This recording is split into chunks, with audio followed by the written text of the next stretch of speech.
नमस्कार दर्शक बंधु मो चैनल रे आपण मानक पुणी थे स्वागत।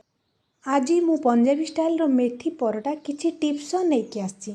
चलतु स्टार्ट करवा। एथिपाई मु गोटे बड़ बच फ्रेश मेथी साग नहीं। परोटा पाई आमे सागर नरम अंश को नेबा। देखंतु एही भली सागर नरम अंश को अलग करदेबा। एटी मु सबु साग गुडी को बाछि नेछि। एही साग को 3 रु 4 थर भल भाबरे धोईदेबा। एबे परोटारे पकेबा पाई साग को पूरा छोट छोट काटिदेबा। मेथी साग तो काटिदेलेनी। एबे चलतु गोटे कड़ाई नेबा। कड़ाई रे गोटे छोट चामच तेल को गरम करवा। आपण एटी घी भी नहीं पारिबे। तेल गरम होला परे साग को एथिरे देई देबा। साग को मीडियम टू हाई फ्लेम रे 2 रु 3 मिनिट पर्यंत भाजी देबा। एहा द्वारा मेथीर पिता अंश कमी जाए एवं परोटा बहुत टेस्टी बनी थाए। 2 रु 3 मिनिट पर देखंतु आमर मेथी साग रेडी हो गला। एबे गोटे बड़ बाउल रे 2 कप अटा नेबा। एथिरे 2 बड़ चामच बेसन मिसेबा।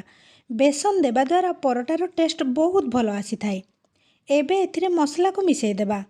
एथिरे स्वाद अनुसार लूण, लंका गुंड, धनिया गुंड देबा। गोटे छोट चामच हलदी गुंड को मिसेबा। एहा द्वारा परोटार भल कलर आसी थाए। आधा छोट चामच गरम मसला को एथिरे दे देबा। एबे एथिरे गोटे छोट चामच पान मधुरी देबा। एहा को आपण छेचिकी देई परिबे। एहा को बिल्कुल स्किप करबेनी। एहा द्वारा टेस्ट बहुत भल आसी थाए। गोटे छोट चामच अजवाइन को हाथ रे चकटिकी दे देबा। एहा द्वारा परोटार टेस्ट भल आसी थाए एवं डाइजेशन पई भी भल होई थाए।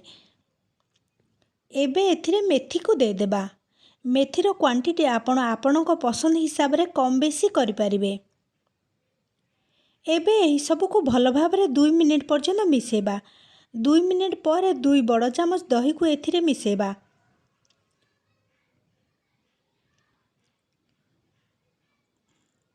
वर्तमान एथिरे अल्प अल्प पानी दे मिसेबा। जेमिति आमे रुटी पूरी परी अटा चकटुचे ठीक सेमिति बनेबा।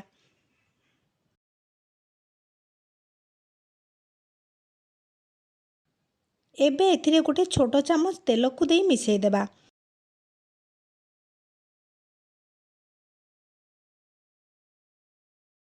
देखंतु आमर अटा चकटा केते सॉफ्ट हेची।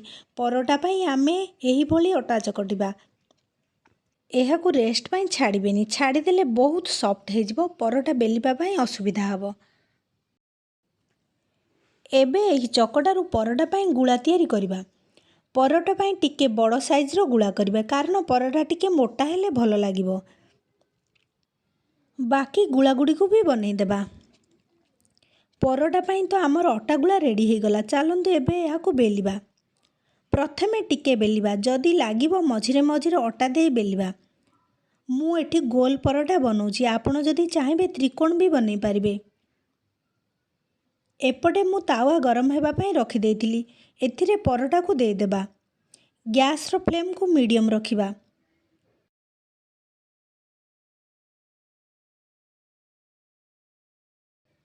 वर्तमान एथिरे तेल देई सेकिबा। आपण एठी घिओ भी देई पारिबे। देखंतु आमर परोटा रेडी हो गलानी। एही परी सबु परोटा गुडी को बनेई देबा।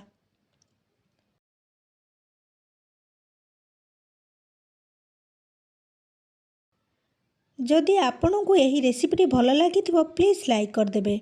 रहुची नमस्कार।